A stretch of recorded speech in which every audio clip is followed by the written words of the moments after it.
All right, guys.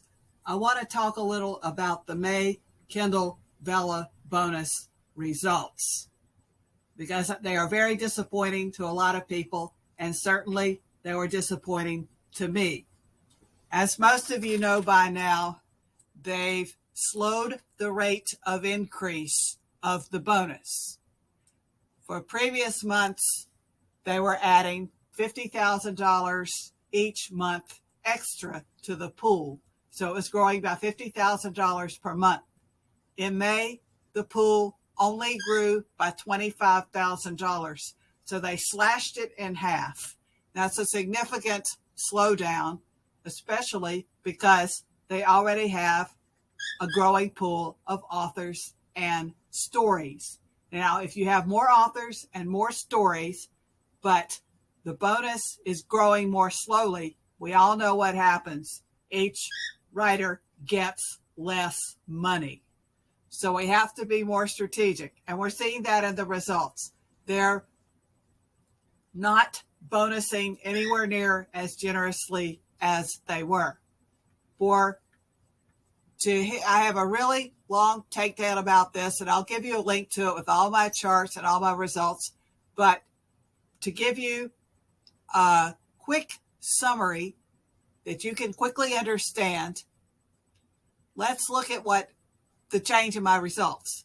In March, my best month, I wrote 56 episodes and I earned $588, almost $600. Then in May, I wrote 111 episodes. So that's twice as many episodes. Well, 112 episodes would be twice as many, but effectively twice as many episodes because some of them were longer. So for a lot more work, I earned only $384. So I did more than twice as much work because I also started doing social media, and basically it wasn't worth it. So what do we take away from this? What we already saw happening in April. Writing more is not enough.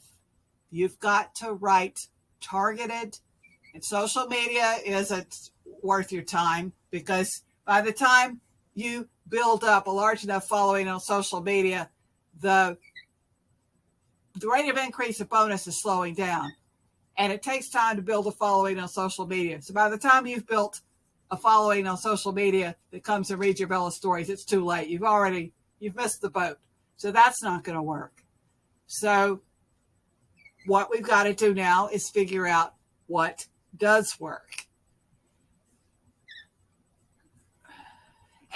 But the most important takeaway that I've seen so far is you need to write in one of the genres that's already hitting big. Don't write nonfiction. I'll explain why in my article. I did make a lot of money in nonfiction before. My nonfiction story made almost $600. But in May, when I did a lot of social media, I had an episode every single day. They didn't give it any bonus, not a penny. So I'm done with that.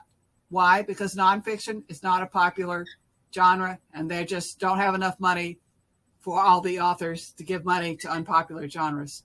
You can look at the top 25 and see what genres they're promoting and what genres Kindle Vella readers are coming to read. And if you take nothing else away from this talk, take that away. Pick one of those genres. Before you do anything else, pick your genre wisely, or else don't bother because you're just going to waste your time. You're playing a game of catch up as it is because the rate of growth is already slowing down. And I have so many charts and so much more discussion of this on Medium. And I'll give you the link in my post because I would be talking for an hour and nobody wants to hear that. So I'll give you the link and you can look over that charts and come to your own conclusions.